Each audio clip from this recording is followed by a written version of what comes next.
Welcome to Samba Samba. Enjoy the video.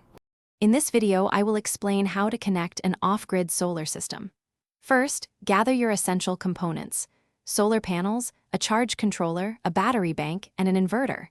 We will then go through the correct, safe order for connecting these parts. Proper installation ensures your system operates efficiently and reliably, providing independent power for your home or cabin. Let's get started with the basics. Let's look at the key players.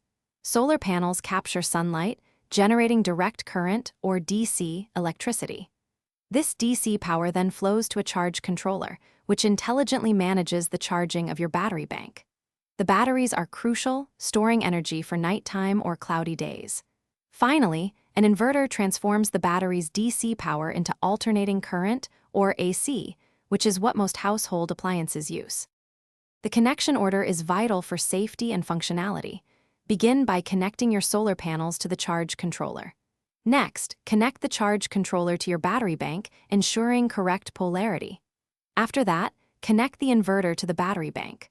Always double-check your positive and negative terminals.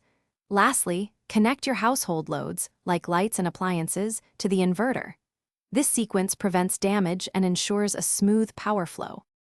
Proper sizing is critical for an efficient system.